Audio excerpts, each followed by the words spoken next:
Hola a todos, este segundo video que les estoy compartiendo es para platicarles brevemente qué son las cosas que se necesitan para iniciar a sus hijos en homeschooling.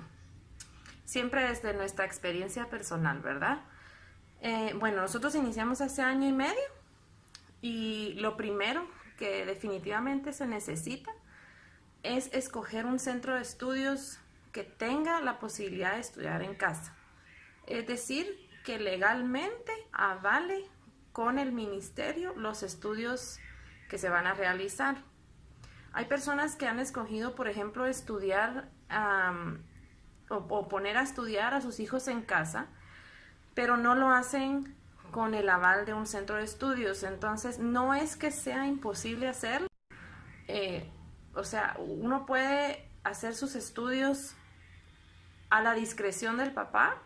El problema es que para que esto equivalga, según el ministerio, el niño se va a tener que examinar al final del año con el ministerio. Y puede ser que como no hay una guía y el ministerio en sí no tiene un programa de homeschooling que ofrecer así, que sea sin la intermediación de un centro privado, puede ser que el niño cuando se examine no le vaya bien, que no haya cumplido con adquirir los conocimientos necesarios para pasar al grado que le toca. Entonces mi consejo es que busquen en internet. Hay varios centros privados ahorita en Guatemala que ofrecen homeschooling con el aval 100% del Ministerio de Educación, ¿verdad? Esto significa que al final del año va a recibir su certificado de que aprobó, como lo recibiría de parte de cualquier centro escolar. Bueno, esa sería la primera cosa que considerar. La segunda cosa que considerar es dentro de la casa. Tiene que haber un espacio específico. Es mejor que sea un espacio que siempre vaya a ser el mismo, ¿verdad? Donde el niño pueda tener un escritorio o una mesa, preferiblemente un lugar donde no vayan a haber muchísimas interrupciones por parte de otros miembros de la familia, porque a pesar de que, por ejemplo, nosotros realizamos el homeschooling en el comedor de la casa. Yo, sin embargo, mi mesa no es una mesa tradicional grande, sino que son 3 mesas que cuando se juntan forman un rectángulo. Entonces yo tengo la habilidad para separarlas, ¿verdad? Y que cada uno de mis hijos tenga su espacio cuando están trabajando y luego volverlas a juntar cuando vamos a utilizarla como una unidad, ¿verdad? Las 3 mesas juntas. Eso a mí me ha funcionado súper bien. No les recomiendo que el niño trabaje en su cama, por ejemplo, o en un lugar donde se va a distraer, sino que sea un lugar donde uno puede tener control de las actividades que están haciendo, ¿verdad? En términos de materiales a utilizar, yo, por ejemplo, y esto no es exagerando, pero yo al año gasto un máximo de 300 quetzales anuales por mis 2 hijos que ya necesitan materiales como crayones, témperas, tijeras, todos los materiales que utilizaría en un colegio, ¿verdad? Y tengo también, a veces compro pues otras cosas para el más chiquito, que él no está con un currículum privado, sino que yo como maestra de preprimaria le realizo un programa de motricidad fina, en donde él hace pues, bueno, eso y otras actividades apropiadas a su edad, ¿verdad? Él está chiquito, él tiene 3 años, pero para los otros 2, los materiales usuales son tijeras, lápices, borrador, sacapuntas, crayones, marcadores. Yo les compro diferentes tipos de papel para que puedan ser creativos en las manualidades que se les piden. Les compro papel de China, papel de lustre, papel construcción, siempre tengo en la casa. En términos de materiales que se usan todos los días, ¿verdad?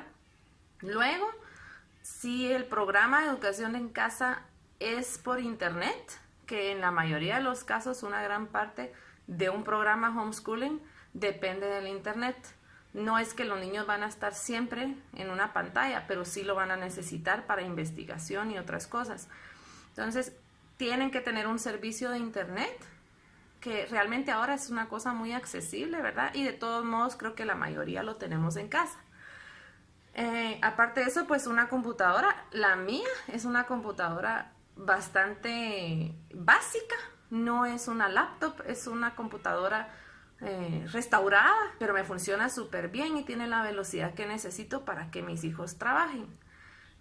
A veces ellos, pues por ejemplo, con el programa que yo tengo, ellos reciben videos que equivalen a la explicación teórica que daría una maestra. Yo siempre me involucro y vuelvo a explicar los temas, pero sí necesita una computadora en casa, ¿verdad? O sea, yo ahorita en estos tiempos no recomendaría que no se tenga, ¿verdad? Otra cosa importante a considerar sería realmente el horario de clase, que yo sé que esto no tiene que ver con los materiales, porque el video es sobre qué materiales y qué cosas necesito para iniciar en homeschooling, pero sería bueno que haya una estructura, ¿verdad? Entonces, muchas personas me preguntan, entonces sus hijos escogen cuándo quieren estudiar. No, mis hijos no escogen cuándo quieren estudiar. Yo en la mañana, a las 6 de la mañana ya estamos todos despiertos. Para las 7 ya todos se han bañado, han hecho su cama, han desayunado. Para las 7:30 ya se lavaron los dientes, ya si querían un cafecito o una bebida se la tomaron y ya ellos, como se han vuelto bastante independientes, ya han puesto sus materiales en su lugar y ya están sentados comenzando a ver las clases que les tocan hacer. Ellos reciben aproximadamente 6 clases diarias, que son, digamos, lo que yo les exijo, porque según el ministerio uno debe tener un mínimo de 4 horas de clase estructurada diaria, ¿verdad? Entonces no es que alguien vaya a venir a chequearlo a uno, pero uno sí tiene que poder volverse muy, tal vez un poquito rutinario al principio. Más adelante, conforme ellos van creciendo, pues uno puede ser flexible, ¿verdad? Pero en mi experiencia y como maestra de preprimaria, no recomiendo que cuando uno empieza un programa de homeschooling uno sea súper flexible, sino al contrario, uno sea muy estructurado. Porque, por ejemplo, en mi caso, el primer año fui tan estructurada con ellos que al principio era difícil porque acostumbrarse a que yo soy su maestra. Pero con el paso del tiempo ellos se han vuelto tan independientes que el segundo año, que es en el que estamos ahorita, ya no tengo que estar detrás de ellos recordándoles las cosas pequeñas, ¿verdad? Sí tengo que estar ahí y disponible, ¿verdad? Para ellos, pero no de la misma forma que lo hice al principio. Y eso es el fruto de haber sido tan estructurada con ellos. Entonces, en respuesta a eso, los niños no, al menos los chiquitos, no van a escoger a qué horas quieren empezar, sino que tiene que haber una rutina. Y lo mejor es que esa rutina sea ininterrumpida, ¿verdad? Y es raro que nosotros rompamos nuestra rutina. Yo sé que hay unos padres de familia que lo hacen de otro modo, pero para mí, y en mi opinión como madre y maestra, es mejor ser estructurado al principio y ya después ir permitiendo que el niño haga ciertos cambios. Por ejemplo, ahora en el segundo año, a veces, en ciertos días, yo les permito que ellos escojan qué clase es la que van a estudiar, en vez de yo decirles cuál es la que les toca. ¿Ya? Entonces, ese tipo de flexibilidad se va creando. Y por último, pero no de menos, hay casos en que la mamá o el papá tal vez no pueden ser la persona que vaya a ser el tutor del niño. ¿Qué hacemos en este caso? Bueno, no es que tenga que ser necesariamente el padre, pero obviamente, bueno, personalmente yo pienso que lo mejor es que si uno va a hacer homeschooling, uno de los padres de familia esté encargado de esa misión. Pero si los dos padres trabajan y la razón que el niño está en casa son tal vez por necesidades especiales, incluso puede contratarse una tutora, ¿verdad? Una maestra que se dedique solamente a impartir ese programa en casa con el niño, ¿verdad? En mi caso, pues soy yo. Mi esposo trabaja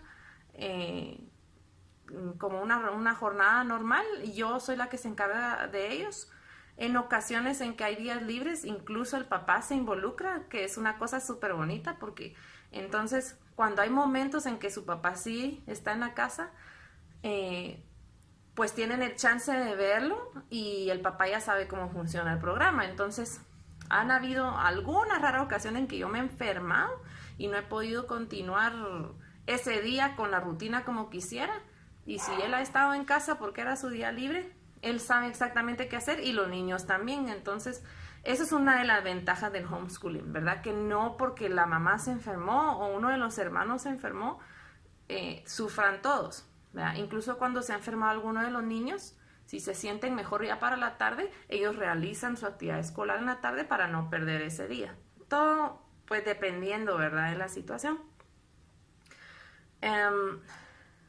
Yo siempre pienso que si uno va a escoger escolarizar en casa, en la mayoría de los casos, es que no se está logrando algo en el colegio, ¿verdad? Entonces, si ustedes tienen el tiempo para hacerlo ustedes, no creo que vaya a haber alguien mejor que lo vaya a hacer. Y ya con esto les cierro, que es la pregunta del millón de muchos, ¿verdad? Que es, yo no soy maestra, dicen algunos, entonces yo no voy a poder ser la maestra de mi hijo.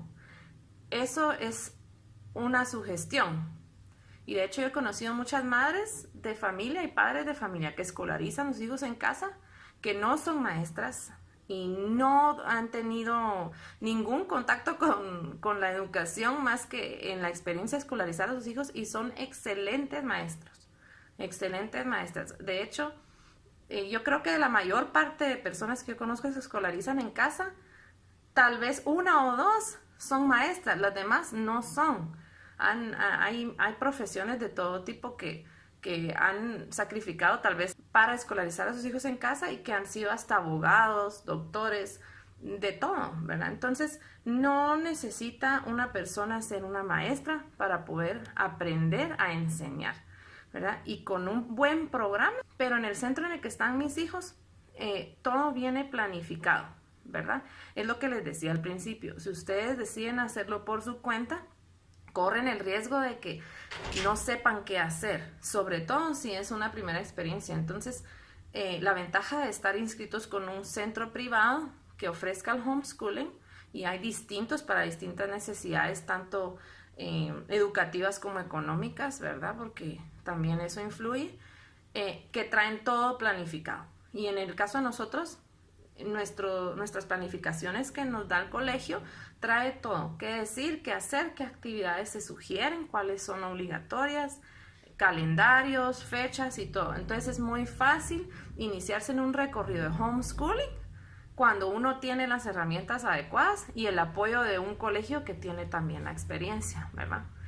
Bueno, con esto les cierro. Si tienen alguna duda, con mucho gusto yo les contesto aquí en los comentarios. Trato de evitar utilizar los nombres de los centros que no conozco, solo conozco el programa que uso yo, pero yo con gusto les comparto cómo ha sido mi experiencia por un inbox, para evitar pues también, ¿verdad?, que sonar como una persona que esté tratando de vender un producto, porque esa no es la intención, sino la intención es ayudarles a agarrar camino para saber dónde iniciar, ¿verdad?, cómo. Y pues cualquier cosa estamos a la orden. Espero que estén atentos para el próximo video. ¡Saludos!